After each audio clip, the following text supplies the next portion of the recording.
아멘. 우리 함께 신앙 고백하시겠습니다. 나는 전능하신 아버지 하나님 천지의 창조주를 믿습니다. 나는 그의 유일하신 아들 우리 주 예수 그리스도를 믿습니다. 그는 성령으로 잉태되어 동정녀 마리아에게 나시고 본디오 빌라도에게 고난을 받아 십자가에 못 박혀 죽으시고 장사된 지 사흘 만에 죽은 자 가운데서 다시 살아나셨으며 하늘에 오르시어 전능하신 아버지 하나님 우편에 앉아 계시다가 거기로부터 살아있는 자와 죽은 자를 심판으로 오십니다. 나는 성령을 믿으며 거룩한 공교회와 성도의 교제와 죄를 용서받는 것과 몸의 부활과 영생을 믿습니다. 아멘. 오늘 선포되어질 하나님의 말씀은 누가복음 3장 1절부터 9절까지 말씀을 제가 봉독해 올리겠습니다. 누가복음 3장 1절에서 9절입니다. 제가 봉독해 올립니다. 디베리오 황제가 통치한 지 15해 곧 본디오 빌라도가 유대의 총독으로 헤롯이 갈릴리의 분봉왕으로 그 동생 빌립이 이두레와 드라고니 지방의 분봉왕으로 루사니아가 아빌레네의 분봉왕으로 안나스와 가야바가 대제사장으로 있을 때에 하나님의 말씀이 빈들에서 사가랴의 아들 요한에게 임한지라. 요한이 그 요단강 부근 각처에 와서 죄 사함을 받게 하는 회개의 세례를 전파하니 선지자 이사야의 책에 쓴 바 광야에서 외치는 자의 소리가 있어 이르되 너희는 주의 길을 준비하라. 그의 오실 길을 곧게 하라. 모든 골짜기가 메워지고 모든 산과 작은 산이 낮아지고 굽은 것이 곧아지고 험한 길이 평탄하여질 것이요 모든 육체가 하나님의 구원하심을 보리라 함과 같으니라.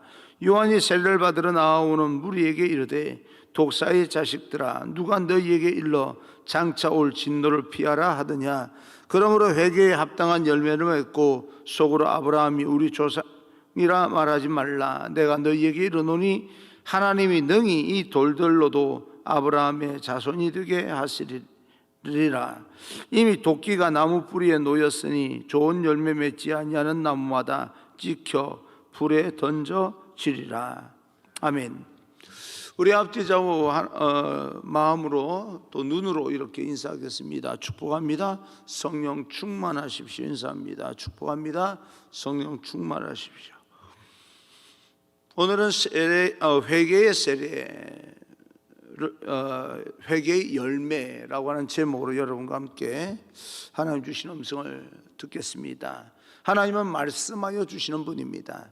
하나님은 인간에게 다가오실 때 우리에게 맞는 말씀을 하시면서 다가오십니다. 때로는 그 내용이 정말 절망을 당한 우리에게 위로와 소망을 주는 말씀이 되기도 하지만 때로는 인간적으로 행복하다고 생각하는 우리에게 회개하고 또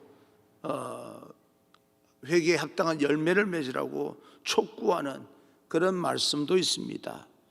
그 하나님의 말씀은 우리 사람에게마다 다양하게 임합니다. 획일적으로 하나님의 말씀이 임하는 것이 아니라 사람에게마다 다양하게 각자에게 주시는 말씀으로 임하게 됩니다. 어떤 사람에게는 꿈을 통해서 말씀하시기도 하고 또 어떤 사람에게는 직접 하나님께서 말씀을 통하여서 그렇게 음성을 들려주시기도 하고 또 어떤 사람은 묵상하면서 그리고 간증을 들으면서 하나님의 음성을 듣게 됩니다. 개인적으로 어떤 사건을 접하면서 하나님의 말씀을 경험하게 되기도 합니다.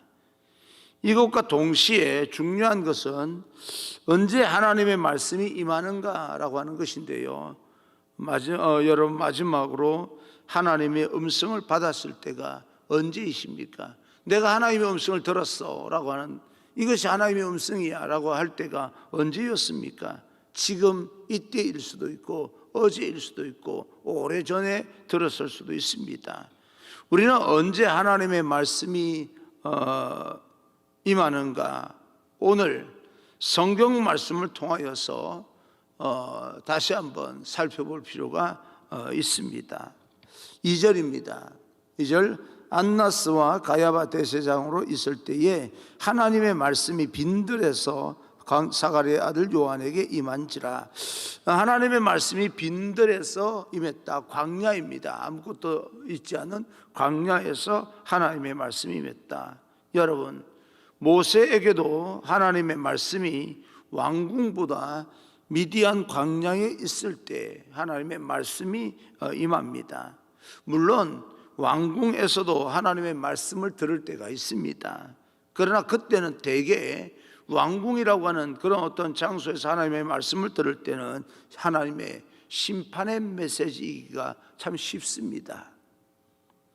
대부분 우리에게 위로가 되고 소망이 되는 하나님의 음성은 광야 빈들에서 임하는 경우가 많습니다. 오늘 코로나 팬데믹을 통하여서 우리 마음이 빈들이 되었습니다, 우리 마음이 광야가 되었습니다, 이럴 때 위로의 말씀이 우리에게 오고 격려의 말씀을 또 우리에게 용기를 주고 우리 다시 일어서게 만드는 하나님의 능력의 말씀이 우리에게 임하게 되는 겁니다. 하나님께서 왕궁에서 말씀하시는 것을 싫어하는 것이 아니라 왕궁에 있는 사람들은 하나님의 음성을 지금 들을 필요가 없다고 생각하기 때문에 심판의 메시지일 가능성이 크다라고 하는 것입니다. 그래서 인간은 광야와 빈들에 있을 때 하나님의 음성에 귀를 잘 기울입니다. 힘들고 어려울 때 하나님의 말씀이 위로가 되고 격려가 되기 때문에, 그리고 힘이 되기 때문에 그렇습니다. 여러분, 사람의 이 어떤 존재가요, 편안하고 모든 일이 잘 풀려나간다라고 생각할 때는 자신도 모르게 스스로 마음의 귀를 닫아버릴 때가 있습니다. 그리고 위치가 높은 직급에 있을수록 하나님의 음성에 귀를 기울이는 그 귀를 닫을 때가 있습니다.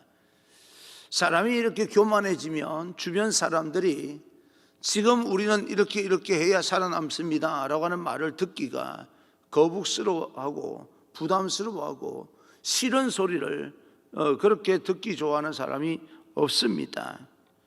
그러나 우리에게 고난이 찾아오고 문제가 발생되면 절박한 그런 심정으로 하나님 앞에 나아가서 그 음성에 귀를 기울이게 되는 겁니다. 사랑하는 성도 여러분, 오늘 우리의 삶 가운데 항상 들려오는 하나님의 음성을 놓치지 않기를 바랍니다. 그리고 하나님의 음성을 들을 수 있는 열린 귀가 되고 영적으로 예민한 그런 상태가 여러분에게 지속되기를 간절히 소망합니다. 그래야 우리가 제대로 바르게 살 수 있기 때문에 그렇습니다. 그리고 세례 요한은 오늘 이 하나님의 말씀을 통하여서 회개를 촉구하는 말씀을 선포하고 있습니다. 3절, 4절, 5절, 6절까지 말씀을 봅니다. 요한이 요단강 부근 각 처에 와서 죄 사함을 받게 하는 회개의 세례를 전파하니 선지자 이사야의 책에 쓴 바 광야에서 외치는 자의 소리가 있어 이르되 너희는 주의 길을 준비하라, 그의 오실 길을 곧게 하라. 모든 골짜기가 메워지고 모든 산과 작은 산이 낮아지고 굽은 것이 곧아지고 험한 길이 평탄해질 것이요 모든 육체가 하나님의 구원하심을 보리라 함과 같으니라. 세례 요한만 그런 것이 아니라 예수님의 공생의 첫 메시지가 바로 이 말씀과 동일합니다. 마태복음 4장 17절, 예수께서 비로소 전파하여 이르시되 회개하라, 천국이 가까이 왔느니라 하시더라. 여러분, 많은 사람들이 교회를 나올 때, 예수님을 영접하게 될 때 주로 이러한 메시지를 듣게 됩니다. 하나님은 당신을 사랑하시고 당신을 향한 놀라운 계획을 갖고 있습니다. 하나님은 반드시 당신을 지키시고 형통한 길을 열어주십니다. 그러나 여러분, 예수님이 이 땅에 오신 첫째 목적은 우리의 죄값을 치르기 위해서 오신 분입니다. 우리를 형통하게 만들어 주시기 위해서 예수님께서 우리를 만나 주시기도 하고, 우리에게 놀라운 계획이 있어서 우리를 사랑하시고, 그래서 우리를 아름다운 삶으로 풍성하게 살아가게 만들기 위해서 예수님께서 우리를 만나 주시기도 하지만, 예수님께서 이 땅에 오신 근본적인 목적은 우리가 죄값을 치루어야 되는데, 예수님께서 대신 죄값을 치르기 위해서 이 땅에 오신 겁니다. 그래서 우리는 죄를 다루지 않고 예수님의 구원에 대해서 말할 수가 없습니다. 근본적으로 우리는 예수 그리스도께서 우리의 죄값을 치르기 위해 오셨다. 내가 죄값을 어떻게 치루었는지 죄에 대해서 우리는 다루지 않냐고 예수님의 구원에 대해서, 풍성함에 대해서, 축복에 대해서 우리는 말할 수가 없다라고 하는 겁니다.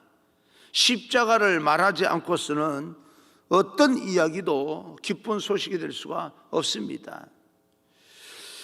그래서 성경에 말씀하시기를 많은 사람들이 처음에는 복음을 기쁨으로 받고 또 아멘 하면서 영접하게 되는데, 조금만 어려움이 생기고 조금만 십자가가 요구되는 그런 상황이 되면 미련 없이 신앙을 저버리는 경우도 굉장히 많습니다. 그래서 주님은 씨 뿌리는 비유에서 돌짝밭, 바위가 많은, 돌이 많은 밭에 대해서 이렇게 이야기를 합니다. 누가복음 8장 13절, 바위 위에 있다는 것은 말씀을 들을 때에 기쁨으로 받으나 뿌리가 없어 잠깐 믿다가 시련을 당할 때에 배반하는 자요. 밭에 돌이 많은데 씨를 뿌렸는데 씨가요 그 돌 위에 올라간 거예요. 그러니까 뭐예요? 뿌리를 내릴 수 없으니까 반짝 그렇게 이 싹이 틔우기 위해서 자기 나름대로 씨앗이 열었는데 아무런 효과를 보지 못하고 거기서 말라 죽게 되는 겁니다. 그런 것처럼 돌이 많은 밭을 가진 그런 크리스찬, 오늘날에도 굉장히 많은 탈구하는 것을 우리는 이 코로나 팬데믹을 통해서도 좀 드러나고 있는 것 아닌가 조심스럽게 그렇게 진단해 보기도 합니다. 여러분 마음이 옥토와 같아서 씨를 뿌리는 대로 아름다운 열매를 맺는 그런 귀한 여러분 되기를 바랍니다. 그러기 위해서는, 옥토의 밭이 되기 위해서는 우리 안에 있는 죄를 우리가 거론하지 않고서는 옥토 밭을 우리는 옥토를 논할 수가 없습니다. 사랑하는 성도 여러분, 신앙과 믿음의 뿌리는 십자가에서 시작됩니다. 십자가 앞에 나가는 사람은 반드시 그 앞에 자기의 은밀한 죄에 대해서 다시 한번 살펴보게 됩니다. 오늘 우리는 반쪽 신앙을 가진 자가 아니라 주님의 십자가를 바라보면서 날마다 순간마다 자신의 죄를 철저하게 회개하며 나아갈 수 있기를 바랍니다. 우리는 회개를 하면 그 죄값이 예수 그리스도의 십자가를 통해서 완전히 해결되었구나라고 하는 것을 깨닫게 되기 때문에 그렇습니다. 여러분, 우리가 회개한다고 해서 죄가 사해지는 것이 아닙니다.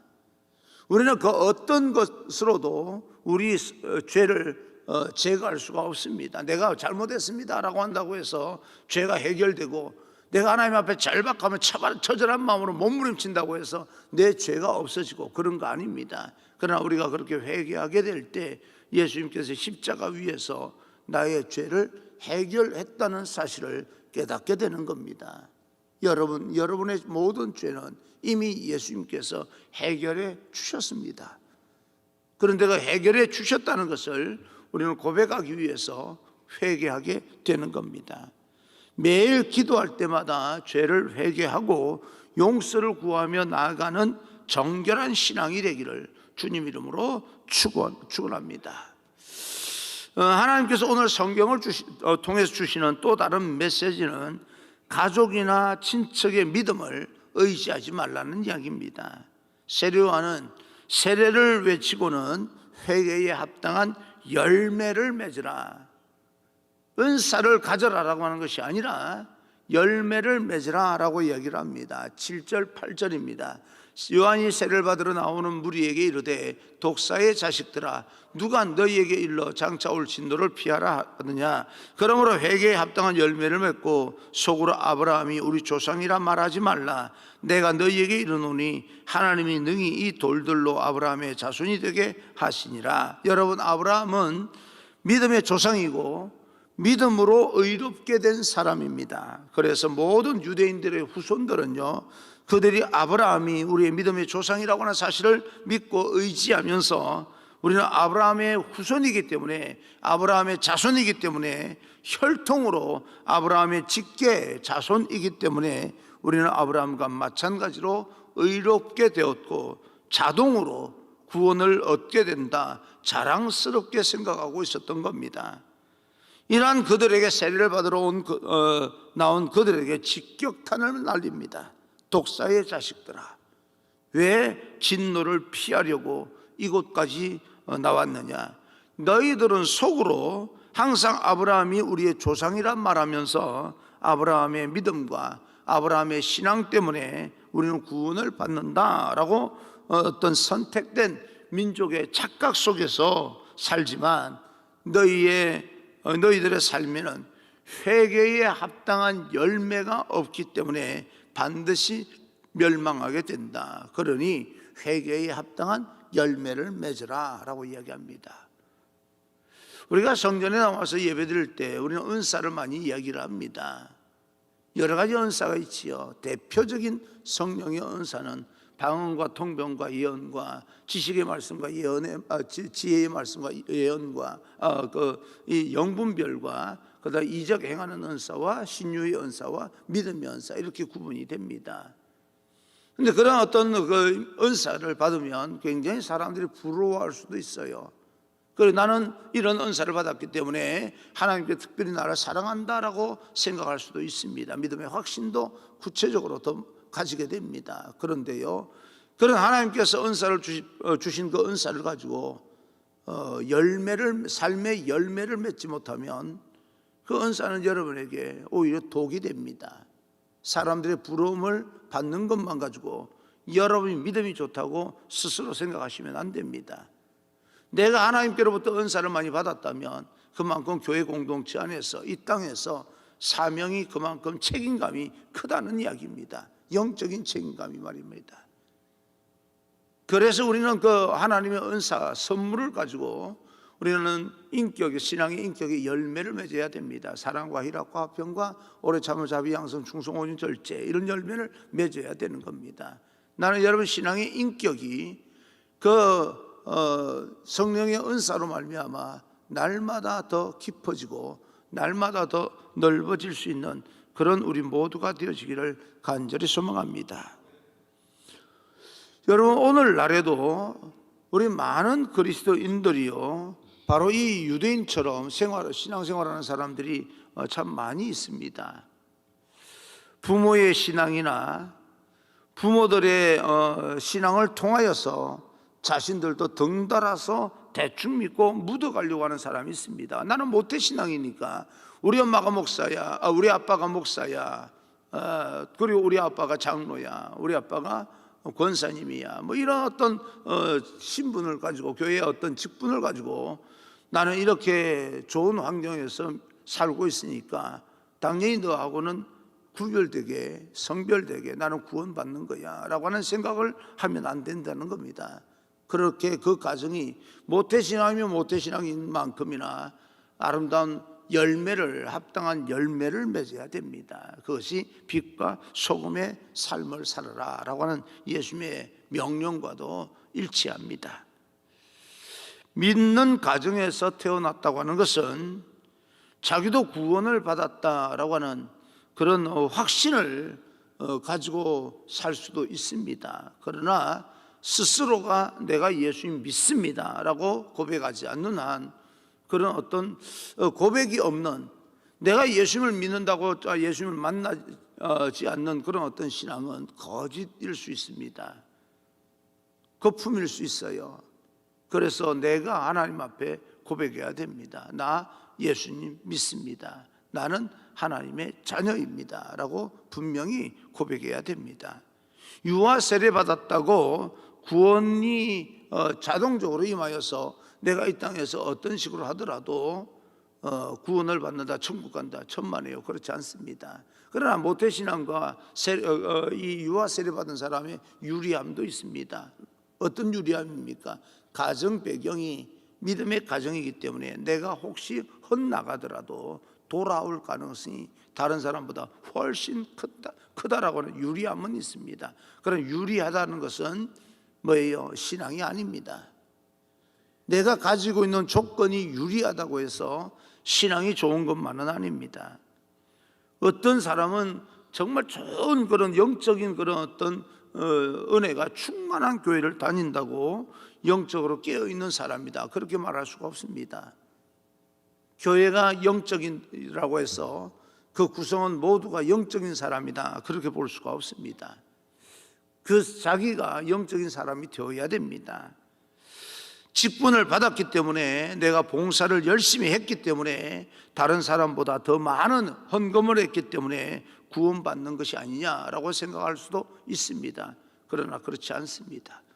저는 그런 간증을 들은 적이 있습니다. 어느 장로님 임종할 때 목사님이 가서 가만히 보니까 아무래도 가실 것 같아서 구원의 확신이 있는지를 아무 생각 없이, 그거 뭐 별거 아니잖아요. 그래서 이제 물었습니다. 장로님, 뭐 평범한 거라 한마디 아멘만 하면 그것을 이제 임종 기도하고 그렇게 하려고 했는데, 뭐 이게 이제 이야기가 길어집니다. 장로님, 예수 믿으십니까? 간단하지 않습니까? 예수 믿습니다라고 말하면 되잖아요. 근데 이 장로님께서 말씀하실 때 예수 믿습니까? 라고 했더니, 나 교회 평생 동안 다녔습니다. 그거 말고요, 예수 믿으십니까? 내가 건축위원장도 했고 내가 교회에서 헌신을 참 많이 했습니다. 장로님, 그거 말고요, 예수 믿으세요? 그게 고민스러워지는 거예요. 한참 이게 뭔가 하고 한참 고민을 하면서 결국은 목사님 예수 믿습니다. 그래서 목사님이, 장로님 천국에서 만나십시다. 이런 어떤 이야기가, 여러분, 예수 믿는다고 하는, 내가 예수 믿습니다라고 하는 것이 굉장히 쉬울 수 있지만 사실은 이것이요, 가장 쉬운 것처럼 보이는 이것이요, 절대적인 믿음입니다. 여러분, 다시 한번 여러분에게 한번 물어보겠습니다. 예수님 믿으십니까? 그럼 됐습니다. 그럼 교회에서 봉사하고 헌신하고 헌금하고 많이 여러분이 교회에서 살아왔던 시간이 어떤 시간이 되었던, 그러면 된 거예요. 내가 예수님 믿습니다에서부터 모든 것이 출발되는 겁니다. 다시 한번 여러분 묻습니다. 스스로에게 한번 대답해 보십시오. 예수님 믿으십니까? 이것으로는 모든 것이 다 끝난 거예요. 그래서 세례 요한은 말합니다. 하나님은 이 돌들로 아브라함의 자손이 되게 하실 수 있다. 그러면 오늘날 우리에게도 중요한 것은 회개에 합당한 열매를 맺어야 된다는 겁니다. 이것은 우리가 하나님 앞에 날마다 깊은 회개와 은밀한 깊은 죄를 하나님 앞에 용서를 구할 때 그렇게 시작이 되는 겁니다. 나는 예수님 믿습니다. 사랑하는 성도 여러분, 오늘도 우리가 광야에서 빈들에서 하나님께서 우리에게 주시는 말씀에 귀를 기울일 수 있기를 바랍니다. 지금은 코로나 팬데믹 광야라고 하는 곳에 우리가 서 있습니다. 덩그러니 서 있어서 불확실한 그런 미래를 바라보면서 살아가고 있습니다. 광야입니다. 빈들입니다. 이런 빈들과 광야에서 하나님께서 우리에게 주시는 말씀을 들어야 됩니다. 그리고 그 들려오는 말씀 앞에 우리는 반드시 반응해야 됩니다. 회개하라, 천국이 가까웠느니라. 천국이 가까웠습니다. 이 회개의 영이 오늘 우리에게 부어지기를 주님 이름으로 축원합니다. 여러분들은 이미 십자가를 통하여서 여러분 안에 있는 모든 죄가 사해졌기 때문에 이제는 합당한 열매를 위해서 세상을 도전적으로 나갈 필요가 있습니다. 우리가 생각할 때 불확실한 그런 시대이고 미래가 어떻게 펼쳐질지 모르지만 홍해 앞에 섰을 때 완전히 그 사람들 절망이었어요. 불확실했어요. 여기서 어떻게 될 것인가. 그러나 하나님께서 없다고 생각했던 길을 열어주셔서 그 길로 나아갔던 것을 볼 수가 있습니다. 불확실한 그런 시대에도 어떻게 길이 열려질까 우리가 좀 절망을 느낀다 할지라도 하나님께서는 홍해를 열었던 것처럼 우리 길을 열어주실 줄로 믿습니다. 다시 말씀드립니다. 우리 눈에 길이 인생 길이든 어떤 길이든 길이 보이지 않을 뿐이지 길이 없는 것이 아닙니다. 하나님께서 그 길을 열어주시라 믿고 오늘도 믿음으로 도전적으로 세상 사람들의 귀에 너무 말에 너무 위축되지 마시고 하나님의 음성에 귀를 기울일 수 있는 그런 귀한 여러분 되기를 주님 이름으로 축원합니다.